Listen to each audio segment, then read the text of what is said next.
para que outros possam viver.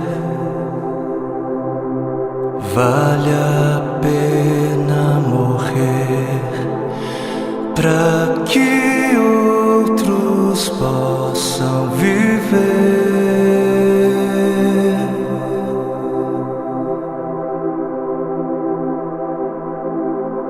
Para que outros possam sorrir. Vale a pena chorar para que outros possam viver.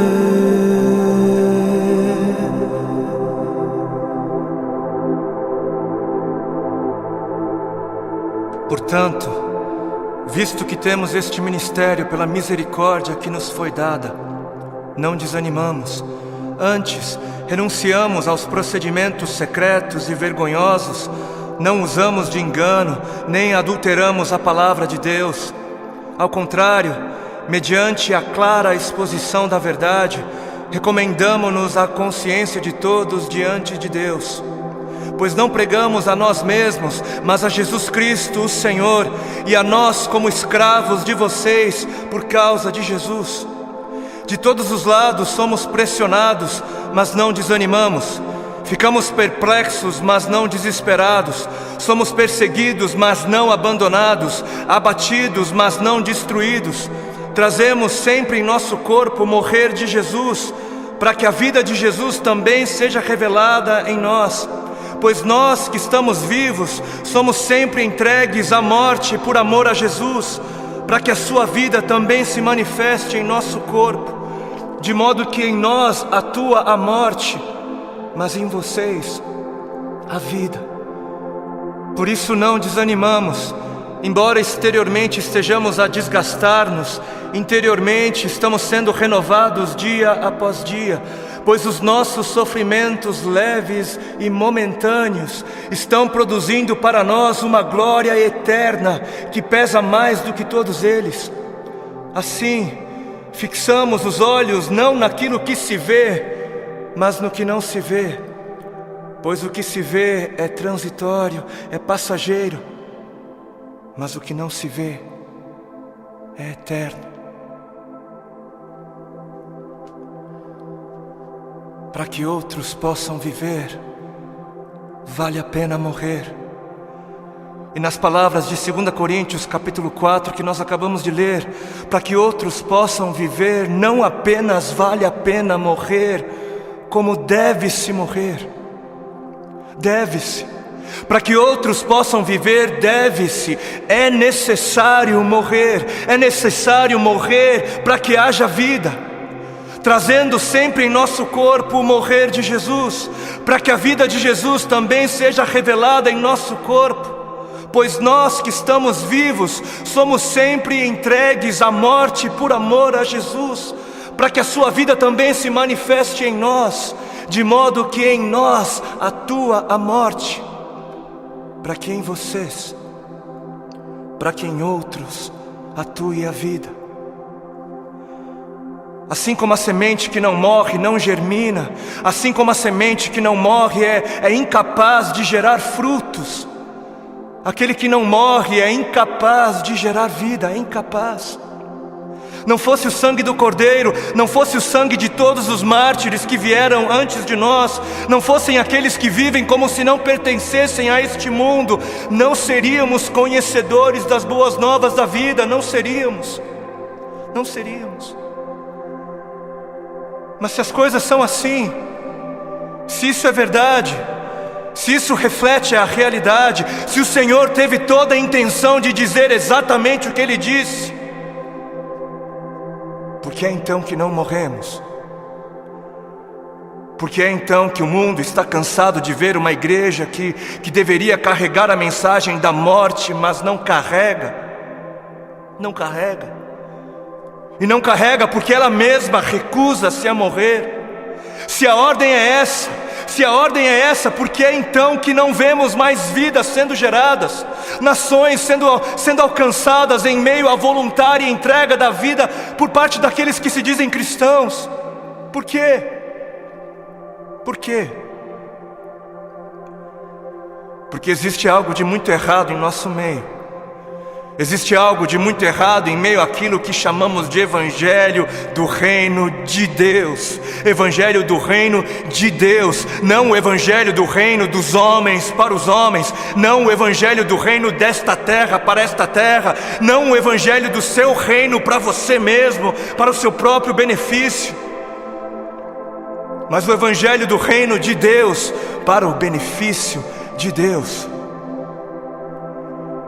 E existe algo de muito errado porque estamos confundindo o Evangelho do Reino de Deus, que é para Deus, com outros evangelhos. E o povo, por falta de líderes que preguem o que o povo precisa ouvir e não o que o povo quer ouvir, o povo está adorando outros bezerros de ouro. E o grande bezerro de ouro dos nossos dias é a bênção. O grande bezerro de ouro dos nossos dias é a vitória, é a conquista, é o bezerro da prosperidade, é a saúde, é o meu bem-estar, é o meu conforto, é a minha necessidade, é o meu reino, é a minha vida. 7 passos para alcançar a bênção aqui, 40 dias de jejum da vitória ali, 12 maneiras para ser próspero um pouco mais adiante, e 318 formas para você fazer com que Deus faça aquilo que você quer que Ele faça. Não importa se Ele queira fazer ou não, porque afinal o modelo de Jesus, não seja feita a minha vontade, mas a sua, serve para Jesus, serve para o Filho de Deus, não serve para mim, não serve para a igreja.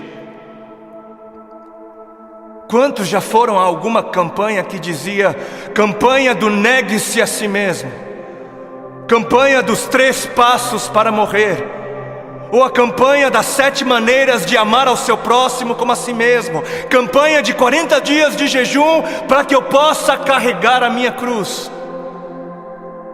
Não? Nunca foi? Por que não? Ora, porque não é isso que é importante. Não é isso. Porque o importante é eu ter o carro do ano. Porque o importante é eu ser abençoado. O importante é eu mostrar o quão abençoado sou. Preciso mostrar. Eu preciso mostrar. Porque afinal de contas, se ando de carro importado, é porque Deus me deu, né? Deus me deu. Porque é muito óbvio que Deus está muito mais preocupado com o meu ego. Eu sou tão espiritual e abençoado que é muito óbvio para mim, e é muito óbvio só para mim, que Deus está mais preocupado em colocar dinheiro nas minhas mãos para que eu possa comprar coisas caras e tolas, do que está preocupado em colocar recursos sob os meus cuidados para que eu possa de alguma maneira aliviar a dor dos aflitos. Porque Deus é tão bom para mim, Deus é tão sábio, Ele é tão misericordioso, que Ele prefere que eu compre para mim o meu 100º par de sapatos. Ele prefere, Ele prefere que eu faça isso mais do que prefere que eu compre algumas marmitas para dar de comer às crianças de rua. Porque o importante é eu encher o meu celeiro até onde der. O importante é o meu reino, é a minha justiça. Eu trabalhei, eu suei. Não foi Deus quem me deu, não foi Deus quem me abençoou, não foi eu quem ganhei. É justo, eu trabalhei, é meu. Porque o importante é eu viver como se não houvesse morte. E Deus que me livre de pensar em morte. Coisa negativa não é de Deus. O importante é eu viver como se não houvesse morte, para que quando a minha hora chegar, eu venha morrer como alguém que nunca quis viver. Porque está escrito na palavra de Deus em Marcos, no capítulo 8 e Mateus 16. Então Jesus começou a ensinar-lhes que era necessário que o Filho do Homem sofresse muitas coisas e fosse rejeitado pelos líderes religiosos, pelos chefes dos sacerdotes e pelos mestres da lei, fosse morto e 3 dias depois ressuscitasse. Ele falou claramente a esse respeito. Então Pedro chamando-o à parte, começou a repreendê-lo. Vejam como desde o início a igreja se escandalizou com a mensagem da morte. Jesus, porém, voltou-se, olhou para os seus discípulos e repreendeu Pedro, dizendo: arreda, Satanás, você não pensa nas coisas de Deus, mas nas coisas dos homens. Você não está de olho no reino de Deus, mas está de olho no reino dos homens. Então ele chamou a multidão e os discípulos e disse: se alguém quer vir após mim, negue-se a si mesmo, tome a sua cruz e siga-me. Se quiser, se alguém quiser. Porquanto quem quiser salvar a sua vida, perdê-la-á, mas quem perder a vida por minha causa, achá-la-á. Pois o que aproveitará o homem se ganhar o mundo inteiro e perder a sua alma? Ou o que dará o homem em troca da sua alma? Porque o Filho do Homem, o Filho de Deus, há de vir na glória de seu Pai, ele há de voltar com os seus anjos, e então retribuirá a cada um conforme as suas obras.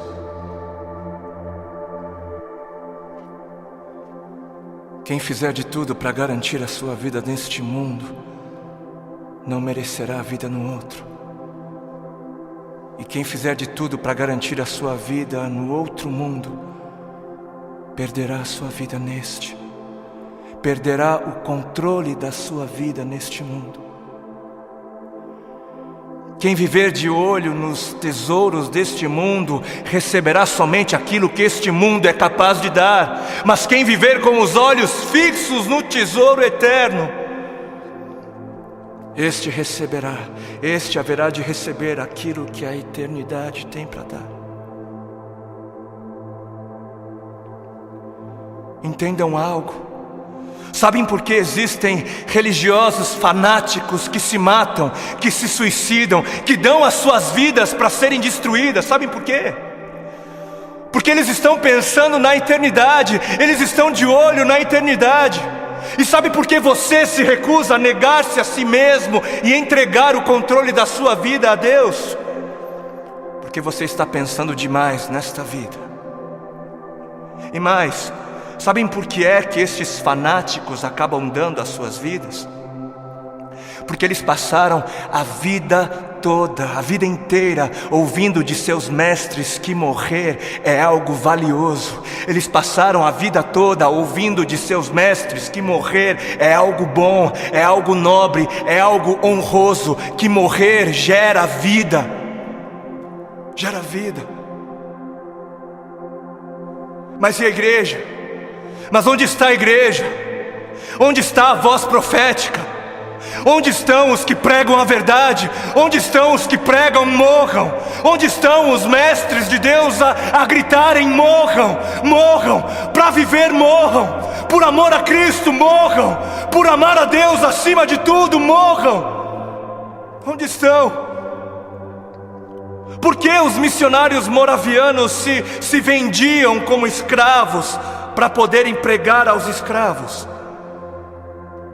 Porque alguém lhes ensinou que esta vida não vale a pena ser vivida se não for vivida para Deus. Alguém lhes havia ensinado que para que outros pudessem viver, valia a pena morrer. Enquanto muitos parecem estar fascinados demais com mestres que pregam apenas vida nesta vida, mestres que distorcem o significado de vida em abundância. Apesar disso, existem alguns remanescentes, existem ainda alguns que se recusam a se prostrar diante dos bezerros de ouro, existem ainda alguns que se permitem ser afligidos por amor a Cristo. Alguns que entenderam a voz do Espírito de Cristo, do Cristo que deu o exemplo a ser seguido, não apenas em vida, mas na morte de cruz, e são capazes de dizer: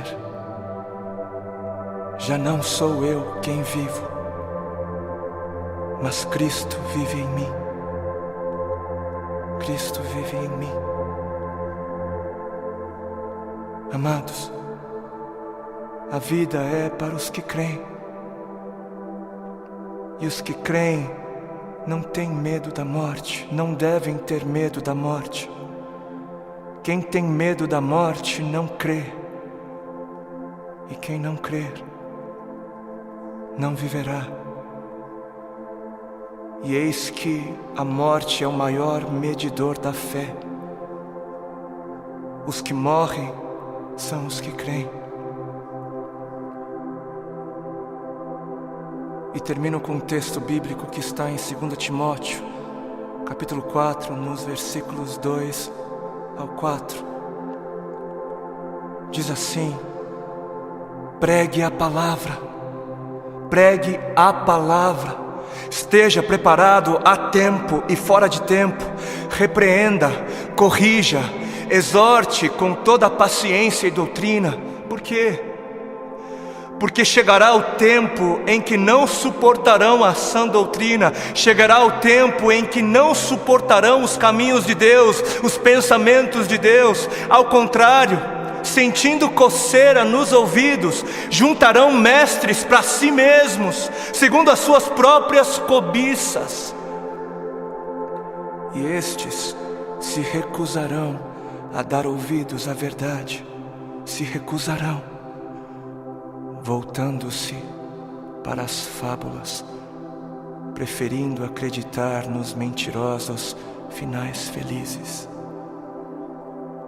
Que este não seja você, para a glória de Cristo Jesus. Amém.